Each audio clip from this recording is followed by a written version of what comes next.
you got to make sure you ask yourself why before you say, I do. I have drafted more prenuptial and postnuptial agreements than any other attorney I know, and I'm a huge advocate for them.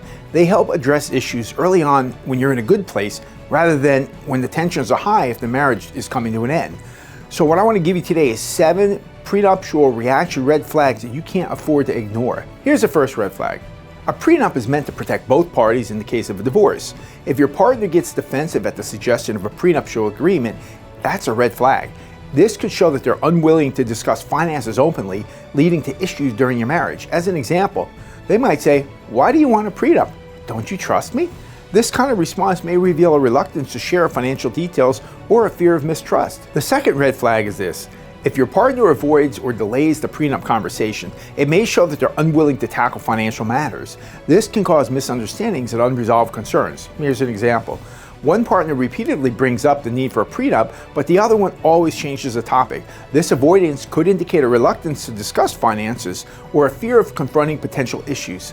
Every relationship has difficult conversations, so notice if this is a pattern. It's not necessarily a reason to leave, but it's something to be aware of. If one partner dictates all the terms without input from the other partner, it can lead to resentment and an imbalance of power. Here's an example. One partner drafts a prenuptial agreement without discussion with their fiancé, and they present it as a non-negotiable, here it is, take it, sign it.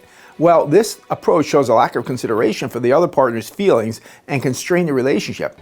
Will they act similarly in other decisions like home decor or vacation plans? Here's a fourth red flag. In Georgia and most states, a valid prenup requires complete financial transparency. Now, if your partner won't share their financial information, it may signal trust issues or hidden financial aspects impacting the prenup's enforceability. The fifth red flag is that if discussing the prenuptial agreement leads to emotional manipulation, that's a pretty significant red flag. Manipulative tactics like guilt tripping or gaslighting poison any relationship. Let me give you an example. When one partner suggests a prenuptial agreement and the other partner gets upset and accuses them of valuing money over love, well, this is a red flag, and it's showing an attempt to control the narrative through guilt. Such manipulation might already be present in other areas of the relationship, but they become more evident during the prenup discussions, so pay attention.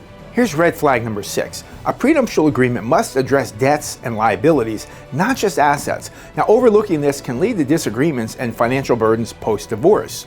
Here's an example. The prenuptial agreement only divides assets without outlining how debts incurred during the marriage will be handled or how joint debts will be managed in the case of a divorce. Seventh prenuptial red flag is this one. If your partner pressures you to rush through the prenuptial agreement without proper review, it can indicate underlying issues or a desire to hide something. As an example, one partner suggests a prenuptial agreement but insists on a quick signing before the other partner has proper time to review or seek legal advice. This pressure is a red flag. What are they trying to hide? Why did they wait to the last minute? So, to sum it up, your marriage will end someday. Now, realize this, it's going to end either by death or by divorce. If your marriage ends in death, hopefully after a long, happy marriage, you're going to need a will. And if your marriage ends in divorce, well, a prenuptial agreement can help prevent ugly battles as that marriage is ending. If having a discussion about a prenuptial agreement prior to getting married starts raising these red flags, you got to make sure you ask yourself why before you say, I do. Thank you very much. Hey, thanks for watching. Be sure to click subscribe, like, follow, and turn on the alerts so you'll get notified when we post our newest videos. Please share these videos and leave us comments and ask us questions. Also, join our Facebook group at Georgia Divorce and Custody, and I'll see you again on the next video.